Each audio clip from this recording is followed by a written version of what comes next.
Welcome to the Coffee in the Barn. I'm Casey Bradley, President and founder of the Swine Group. If you are thinking about entering, changing, advancing, or reinventing your career in the animal science industry, we are here to help you succeed. In each episode, we will cover a variety of topics surrounding work, life, and professional development, leveraging my 20-plus years as a global leader within the livestock industry and my ever-growing professional network to interview other leading professionals. We couldn't do this without our sponsors, NutriQuest, IFF, and Continental Search.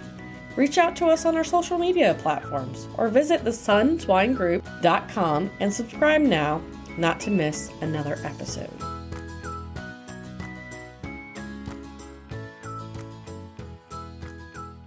Hey guys, it's Marissa LaRose, your host for today's episode of Coffee in the Barn.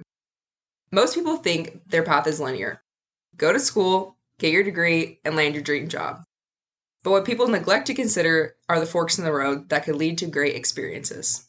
Today, two successful young animal science professionals, Dr. Nathan Horne and Dr. Sophy Parker Norman, share how being open to different experiences benefited their education and career. The segment for today's episode is taken from one of our recorded webinars, Roundtable Discussion with Young Animal Science Professionals, which you can find on our YouTube channel, Animal Science Office Hours. Well, thank you. I'm going to let Trish take over on the question, but I think the one we're going to start with, because I like this question. So we have from Jordan, Nathan, he wants to thank you for sharing your experiences. But he's curious, you made that I wasn't mature enough to go for my master's, my PhD. What does that mean? What was that benefit? And I think you and I both have similar stories to where and Sophie as well, we worked in the industry in between degrees. How has that made it better for you? Of course, it's going to mean a little bit different to everybody, I think. But for me, if you have the chance, and your situation allows, I would recommend, at least 2 years, of industry experience. And I think that most of the professors I work with know that I think it should be a requirement personally, but I think it just adds a lot of perspective, makes things a lot easier when you get into a leadership role if you have that perspective. So Marissa, I'm reflecting back on our webinar we had with some of my friends and respected young professionals out there. I really sought out a panel of experts that have worked in different roles, have had different experiences, and were not afraid to jump out of their comfort zone and travel internationally. They covered some really good topics and questions from the audience. And let's go ahead and start with the first one that Nathan Horne touched on, and that was work experience, age of going to graduate school.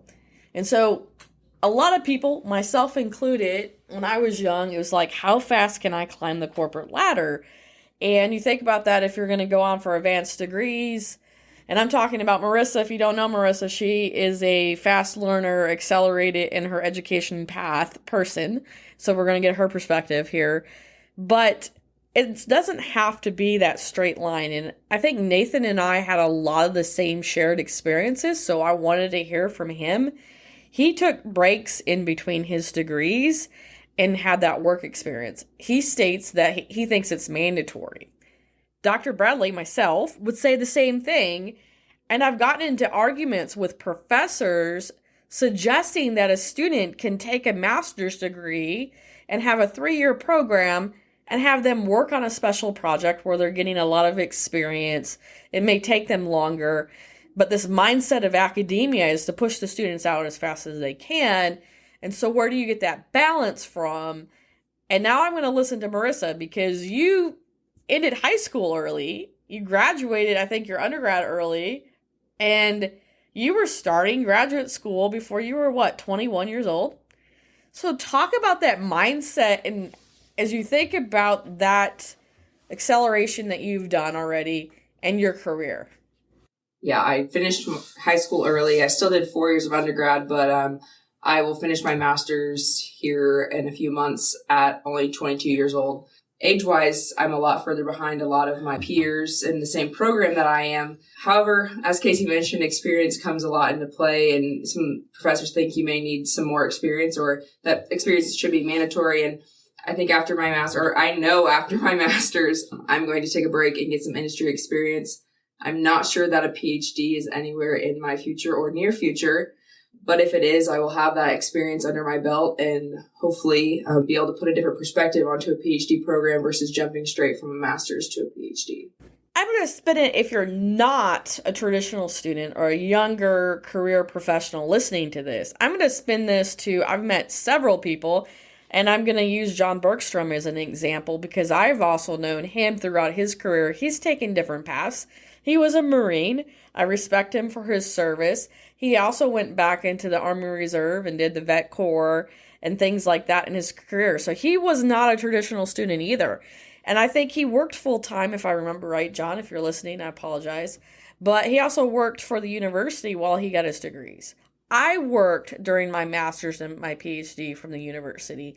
I made a little bit more money, but I gained tons more experience. And if you're thinking like, I'm stuck, there's nowhere for me to go up in this career path, what about a new career idea? Will your company support you? Have you been there long enough to say, hey, I really want to take this challenge, this role. You keep telling me I don't have the degree or I don't have the experience to get there. Well, it's never too late to go back to school. And there is so many new programs now that you can go back to school while working full time. I'm going to tell you, doing it through my master's and my PhD, it was tough. I mean, I literally put 40 to 60 hours a week on the farm, and I came home and I studied at night. I wrote my thesis at night. I think some of these graduate students I learn are quite coddled actually in their studies, but it's really intensive. If it's a goal, if it's something you want, there's a will, there's a way. So Marissa, thinking about that mindset, you're young yet, but if there's a challenge, are you afraid to face it in the future or reinvent yourself and go down a different career path instead of maybe like a MBA, for instance? What is your thoughts about that, even for professionals thinking about going back to graduate school or a different type of program to accelerate their career? Yeah, I'd have to say right now, I'm not entirely sure that I know exactly what I want my career path to look like. And I'm definitely open to other options. Obviously, getting my foot in the door and getting started is the priority right now. But down the line, I could see myself maybe getting an MBA or going back to school for something maybe not so relevant to animal nutrition, as I'm a learner and I like to take the opportunities to advance myself in ways outside of just my not so narrow career field, but the field of animal agriculture. There's so many aspects that go into it, and there's ways that you can level up your knowledge in different areas to then foresee a future career advancement within the same company or within a different company. So I don't know. I think the options are very endless for fresh grads to advance their career with experience, and for those professionals who maybe want to change their career going back to school, the opportunities are there. And I was going to say, Dory Clark, she has got a good book out there. I follow her quite a bit, as she calls herself the expert on reinventing themselves. Well, I think I officially have become the expert on reinventing myself in the animal science world. And I say that is because, I've always loved to mentor students. I've always loved to teach. And early in my career, I thought I had to go get a PhD and then become a professor. At the time, there wasn't positions open. Today, I do not feel like I want to go back to academic setting. I'm never going to say never, though. But at the same time, when I think about if that's some of the things I like, well, technical service is all about teaching. It's all about service. So extension, teaching. There's ways to do that, not in that traditional path. And then we look at my career today.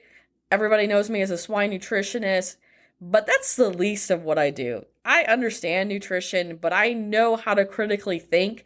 Those skills I learned in graduate school, those skills I've learned as a researcher, from data analytics to critical thinking, applies in everything I do as an entrepreneur and starting my business. You won't find a better Excel sheet on the business analytics and different data and the touch points I have And it's so funny. I glazed over in marketing meetings when they would come up and talk about this customer journey and the sales sheets and all that. And guess what? This data-driven person that in my career as a researcher is now a data-driven, analytical, marketing business nerd in her own business. So I think it's in like as Marissa said, anything is possible, but and you should never feel stuck.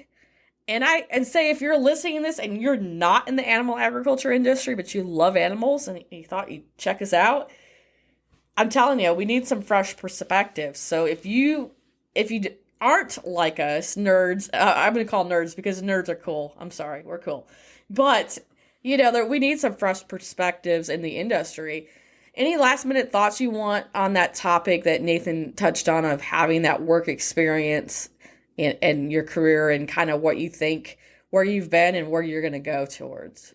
Yeah. Reflecting back on how I did school, I think that it really could have benefited me to have a year or two experience on the farm experience before starting my master's. I don't regret the path that I took, but I definitely think it could have added some different perspectives into my education that I maybe didn't realize at the time, or maybe I realize now and wish I would have known. So I definitely think there's no right way to do it. Take it with a grain of salt when people give you advice. Do what your gut tells you, and if there's not a road there, build your own road, right? Go off road, and anything's possible. So it seems common for many to go internationally early in their career to gain experience in work, life, and in culture. So what do you think is the best advice to give a fresh grad, like a PhD, looking for and applying to international employment? I think that it's just so important to look at the company that you're applying to. Is it a kind of company that really has got an international coverage and market reach? And if you're going in 9 times out of 10, if you're going into like a technical type role centrally within a company, you're going to have to travel to different regions, and quite often companies will push that. I mean, who knows post-COVID world what it will be like. I'm sure we will do less traveling around the world, but even so, I think the key is just making a good selection on that first company you're going to. I have friends who did very similar PhDs and have gone into industry, but they don't work in international companies. They're kind of UK-based companies, and they've not had the same experience. And it depends what you want, but if you do want that international travel, then I think the selection of the company that you're working for is really important. Now we're taking a different approach with a question asked by Trish to Sophy about international experience. And I've had tons of international experience in my life. On this panel, we had Caroline and Neil. They both moved internationally. Caroline came to the U.S. to go to school. They both went to the University of Illinois. Neil ended up in the Netherlands, Caroline in Germany, of all places. And so they had a really good exposure. But Sophy, I had the opportunity to work with Sophy at AB Vista, to where she was UK-based, kind of like me. We worked a lot on the farm. We kind of hid in, and we really wanted to get that experience internationally. And Sophy has grown into a superstar in her career, and I'm so proud of her. But when I look at experience, and this goes for new grads and even seasoned professionals to think about, and especially, where do you want to be in life? Do you want to live out of a suitcase? I think it's important to get that exposure to different cultures, because I learned so much in my career from traveling the world about how other people do it.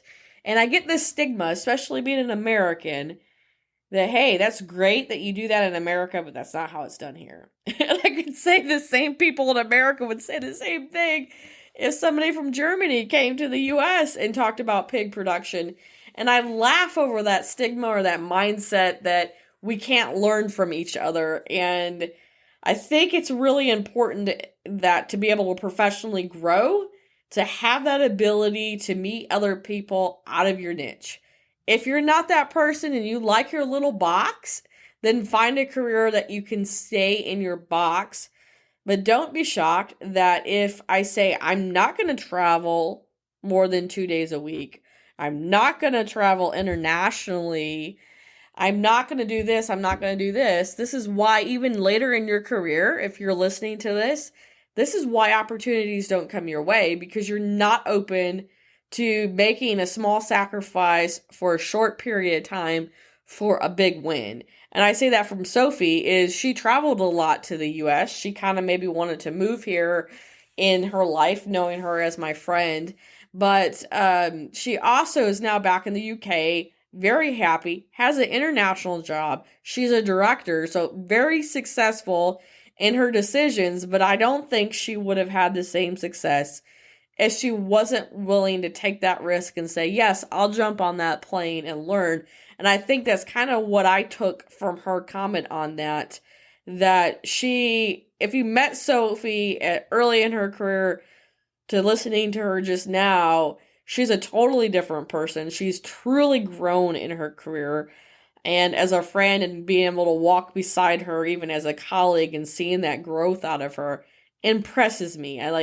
She, under 40, I think we're under 40 or whatever. She's one of the top young professionals in my mind in the animal nutrition industry today. And I think what she's talking about is that sometimes you have to make some sacrifices to get exposed to truly grow into that level that you want to be. Marissa, what is your thoughts? Does international scare you?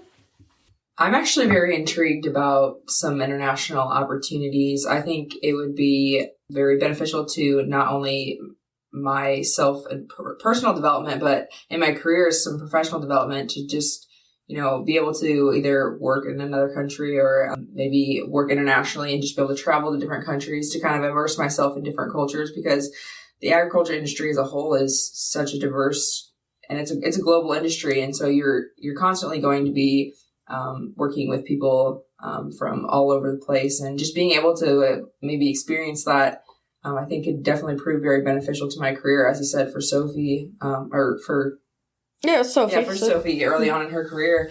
I mean, I have nothing tying me to the U.S. right now, so I think definitely early on in my career, I could see myself maybe taking some opportunities to do some international travel or potentially relocate. What are some things that scare you about that international, okay, mom and dad, I'm moving to clear across the world. What are some reservations? Right. Yeah. Moving across the world is a little different than moving from Indiana to South Dakota. The culture's still pretty similar. It's still a big risk for a lot of people. Right. I think starting small was a good move for me, but I think some of the reservations I may have about living internationally is just maybe not being aware of all the different cultures. And I definitely have to do my research before going anywhere. I've never done any international travel, so it's something completely new. It scares me slightly, but that also turns into a little bit of excitement and ambition to kind of want to do it. I've done a lot of traveling lately, and I think maybe I've got a nice little niche for it. So maybe. She's learned to pack a suitcase. So I definitely think that I have a few reservations about it, but more than anything, I think it's something that I can see myself doing, and I'm excited to hopefully have the opportunity to do in my career. And another fun thing for the audience. So when I travel internationally, there is one thing I crave coming back to the U.S. every time, and I just want a big fat cheeseburger. Doesn't matter where I go. Just a big cheeseburger, please, with all the fixins, and I'm really happy. And yeah, so coming from a picky eater, I think that might be one of my bigger reservations, is learning to eat in a different country.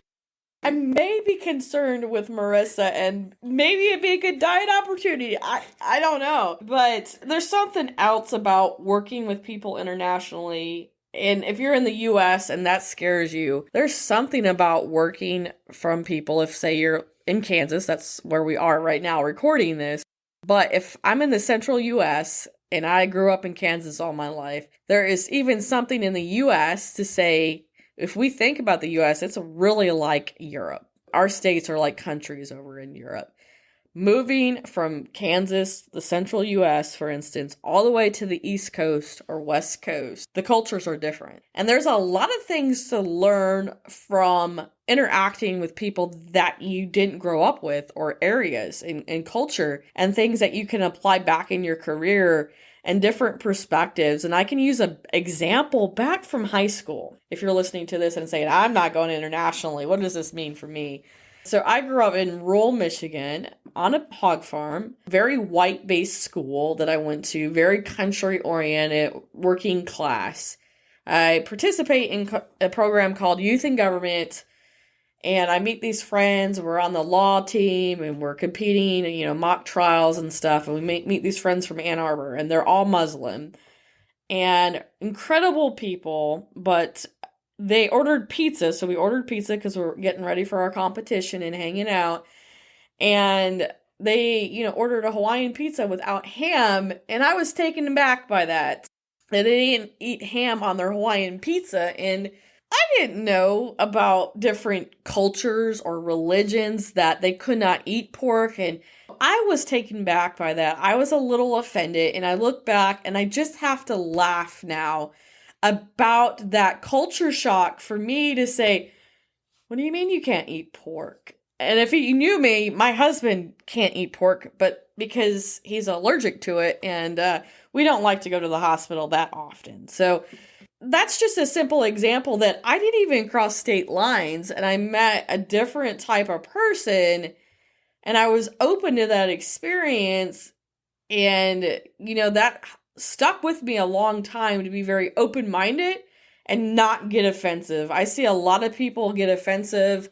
I've worked with people in the animal sector that are vegetarians, for one thing, and people get offended by that, and I don't, because there's different reasons for being vegetarian, not eating pork, or not wearing a baseball cap, or wearing a scarf over your head, and I think there's so much we can learn, and you're not going to learn that. It's not going to influence you in a positive way if you're not open to it and you don't put yourself out there. Any thoughts about culture moving? Because South Dakota and Indiana, I think, are a little different. I mean, I think everywhere you go, you can find a little place of home, something that feels familiar, and I think that's what's kept me grounded. I think even when you go to other cultures, you can find some way to relate to those people or the culture. So yeah, just find the common ground and be willing and open to learn from those experiences and what maybe different food choices people have to offer. I eat different now than I did when I lived in Indiana. So maybe moving internationally will help broaden my palate. Maybe she'll eat cooked vegetables. Well, I hope you get a lot from this episode. And basically, I think there's two things. Experiences can come from work experience and personal experiences to make you a better professional, help you get to that next level in your career. Are you willing to take the path less traveled? As Robert Frost once said, 2 roads diverged in a wood. I took the one less traveled by, and that has made all the difference.